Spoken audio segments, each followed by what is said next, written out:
Assalamualaikum warahmatullahi wabarakatuh. Perkenalkan, nama saya Zulfikar Febrian sebagai asisten laboratorium listrik dasar Universitas Jember. Di sini saya akan melanjutkan praktikum mengenai bab 2 dengan judul instrumentasi bolak-balik. Nah, pada tujuan praktikum kali ini yaitu mahasiswa dapat mengerti besar-besaran dalam arus bolak-balik. Yang kedua, prinsip dan cara kerja arus bolak-balik. Yang ketiga, cara pengukuran arus bolak-balik. Yang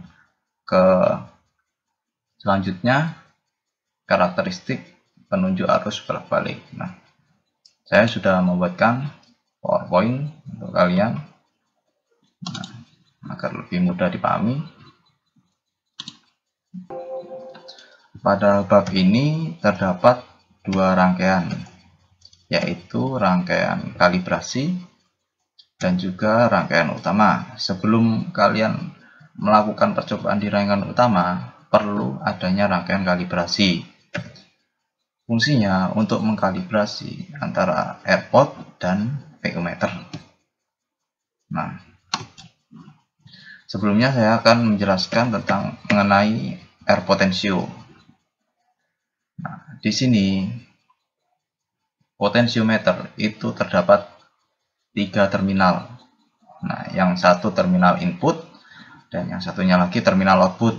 Nah, tapi pada potensio ini dia memiliki polaritas yang bisa dibalik. Jadi terminal 1 bisa positif atau negatif, terminal 3 juga bisa positif atau negatif, tergantung kesukaan hati kalian. Jadi kalian bebas milih.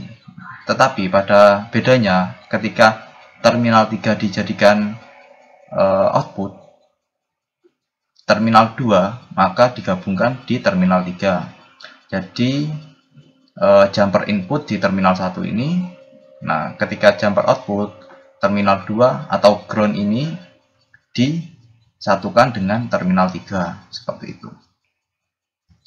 Setelah itu ada VO meter, di mana VO meter ini memiliki prinsip kerja yang sama dengan gaya Lorentz, atau mengikuti gaya Lorentz, di mana ketika ada arus yang mengalir melalui VO meter atau pada kumparan, nah di sini kan ada kumparannya, itu dilalui arus, maka koil atau penunjuk jarum di sini akan berputar sesuai amplitudo. Jadi dia akan berputar nanti sesuai amplitudo input dari audio generator yang kalian tetapkan sendiri.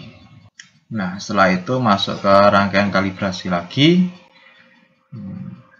Saat rangkaian kalibrasi, yaitu tutorialnya dengan memutar air potensio hingga pada RM ini pointernya menunjuk ke angka 100%.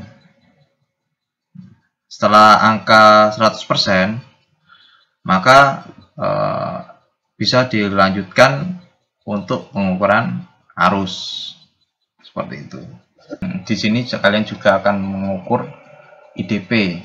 IDP ini arus yang terdapat pada rangkaian kalibrasi tersebut.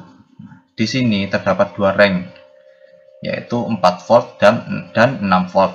Nah, di sini nanti ketika rank 1, misal kalian melakukan percobaan pertama kan 4 volt. Jadi input di power supply itu diatur sebesar 4 volt, lalu diukur arus IDP-nya, langsung dicatat di kolom IDP.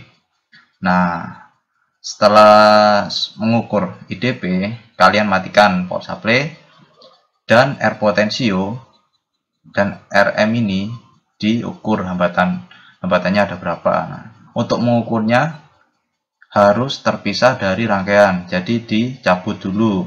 Kalau enggak, mereka akan mengukur semua hambatan yang ada pada rangkaian ini. Nah, jadi air potensio ini dicabut, diukur, airpotnya berapa ditulis. Nah, setelah itu RM ini hambatan dalam yang ada di VO meter. Nah, seperti itu. Setelah melalui rangkaian kalibrasi, langsung ke rangkaian utama. Di sini kalian akan menginputkan beberapa volt back to back-nya yang terdiri di BBP. Di BBP sudah ditentukan 2 volt, 6 volt, 10 volt, dan 12 volt. 8 volt juga ada kayaknya, saya lupa. Terus nanti dilihat di BBP-nya. Nah, di sini ada beberapa komponen, yaitu dioda, air potensio, dan juga ada alat osiloskop, audio generator, dan VO-meter. Nah, selain itu terdapat alat ukur tambahan yaitu multimeter. Nah, multimeter ini sendiri digunakan untuk mengukur tegangan dan arus. Nah, untuk mengukur tegangannya nanti di paralel ya, di keluaran dari dioda bridge dan juga keluaran dari VO ini sendiri nanti dihubungkan paralel seperti itu. Nanti ada di sini VO meter, multimeter tegangan. Nah, untuk multimeter arus dia dirangkai seri dari keluaran PU ke input mau ke dioda ini sendiri. Nah, jadi letaknya nanti di sini seperti itu. Saya akan menjelaskan bagaimana pembentukan 2 VPP, 6 VP, dan 10 selanjutnya, seterusnya. Di osiloskop ini sendiri fungsinya untuk melihat apakah audio generator ini sudah menghasilkan 2 volt back to back atau belum. Nah, karena di audio generator ini tidak bisa dilihat dia sudah 2 VPP apa belum, 6 VPP apa belum, seperti itu. Jadi lihatnya dari osiloskop. Nah, nanti setelah kalibrasi osiloskop, probe positif dan negatifnya langsung dihubungkan ke audio generator. Nanti itu ada berapa kotak itu diatur berapa volt seperti itu. Nah, setelah audio generator menunjukkan VPP yang kita inginkan, misal kita menggunakan 2 VPP. Nah, lalu setelah itu masuk ke dioda bridge. Nah, pasti dioda bridge ini sebenarnya dioda ini fungsinya dia itu untuk rectifier atau menyearahkan arus AC menjadi arus DC seperti itu. Nah, cuman bedanya ketika untuk satu dioda dia hanya half wave rectifier, jadi dia hanya setengah gelombang. Tapi kalau menggunakan dioda bridge ini sendiri, dia menyearahkan gelombang ke menjadi gelombang penuh atau full wave rectifier. Kenapa sih kok harus full wave? Karena intensitas kepekaannya itu lebih baik full wave seperti itu. Jadi pakai wave. Di sini untuk full wave itu ada 2 siklus positif dan siklus negatif. Nah, untuk siklus positif itu sendiri, arus dari audio generator, atau pemancar gelombang AC ini sendiri, dia masuk ke dioda 1. Nah, setelah masuk ke dioda 1, dia melalui beban. Nah, setelah melalui beban, dia masuk menuju negatif ke D2 seperti itu. Setelah dari D2 dia langsung masuk ke audio generator. Jadi siklusnya seperti ini. Nah, seperti ini langsung masuk. Untuk siklus kedua yaitu negatif. Nah, dia dari audio generator masuk melalui D3. Nah, setelah itu lanjut ke beban, langsung masuk ke D4. Setelah ke D4 dia masuk ke positif dari audio generator itu sendiri. Nah, itu siklus kedua, namanya siklus negatif. Nah, bedanya dengan half wave, dia nanti akan terbentuk gelombang yang langka. Jadi terbentuk di sini, nanti di sini kosong, langsung terbentuk lagi di sini. Nah, karena ini full wave, jadi mereka gelombangnya berbentuk rapat seperti ini. Jadi tidak ada rongga di antara gelombang-gelombang. Jadi langsung gelombangnya. Seperti yang ada di BPP, bentuk gelombang yang dihasilkan dari rectifier dioda ini sendiri seperti ini. Seperti itu. Jadi sudah benar. Langsung ke rangkaian utama. Nah, di rangkaian utama ini sendiri nanti kalian ada beberapa data yang diambilkan. Bukan kalian yang ambil data, asisten yang ambil data karena online. Jadi kami ambilkan data. Nanti ada data VDC, data IDC, gambar VDC, dan gambar VU setiap percobaannya. Nah, nanti pada percobaan ring pertama 4 volt juga ada 2 VPP, 4 VPP, 6 VPP seperti itu. Yang 6 volt juga ada. Jadi nanti saya share gambar VDC-nya dan gambar VU-nya. Setelah itu nanti kalian analisa gimana sih perubahan VU dan gambar VDC, IDC, dan hasil VDC-nya ini sendiri pada ring yang sama tetapi VPP yang berbeda, seperti itu. Nanti kalian analisa lagi perubahan keempat-empatnya ini ketika dia di range yang berbeda. Misal di range yang 4 pada 2 VPP ini bagaimana. Nah, jadi kalian tinggal menganalisa seperti itu. Saya kira cukup penjelasan saya. Nanti ketika ada hal yang ditanyakan di akhir praktikum, nanti saya adakan Google Meet untuk kalian menyampaikan kesulitan atau yang tidak dipahami. Mas, ini gimana?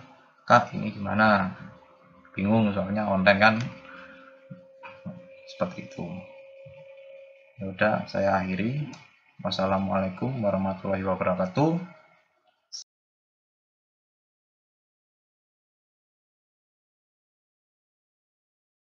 Di sini kita masuki rangkaian kalibrasi di mana terdapat air potensio, VU meter, dan multimeter sebagai alat ukur arus, dan juga osiloskop sebagai sumber tegangan. Nah, saat posisi kalibrasi, air potensio digunakan untuk mengatur VU meter agar terkalibrasi di posisi 100%. Nah, diputar air potensionya sampai ke kondisi 100%.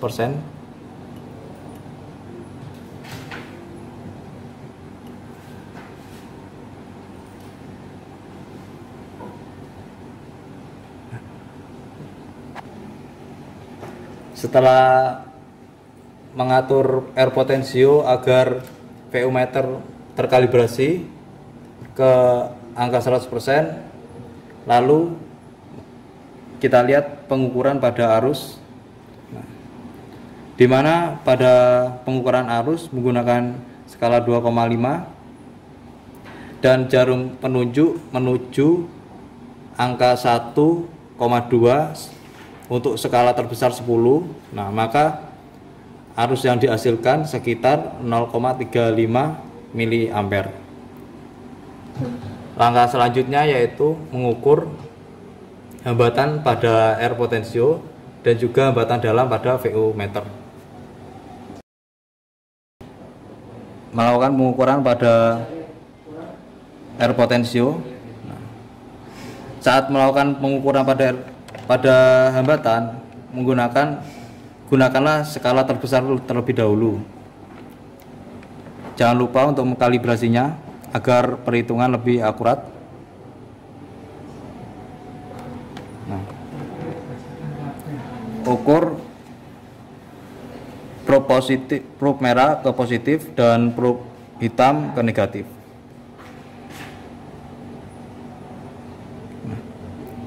Dari hasil pengukuran multimeter tersebut, jarum menunjukkan ke angka 12. Nah, saya menggunakan selektor 1K, maka hambatan yang terdapat pada air potential ini menunjukkan angka sebesar 12 kilo ohm. Langkah selanjutnya yaitu melakukan pengukuran hambatan dalam pada VU. Nah, di mana probe merah ke positif dan probe hitam ke negatif. Kita menggunakan skala yang paling besar 1 kilo ohm. Nah, jangan lupa kalibrasi. Jika sudah terkalibrasi, langsung saja hubungkan.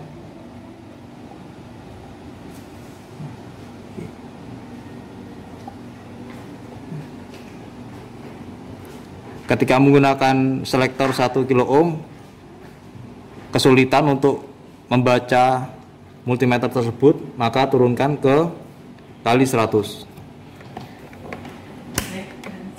Jangan lupa kalibrasi kembali.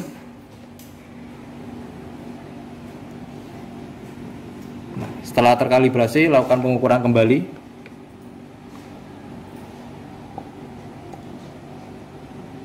Pada skala 100, pada jarum menunjukkan angka sekitar 7, maka berarti hasil dari pengukuran VU meter yaitu 7 kali 100, yaitu 700, sekitar 700 ohm. Kali ini mengatur VPP di audio generator menggunakan osiloskop. Nah, sebelumnya kalibrasi dulu menggunakan probe-nya.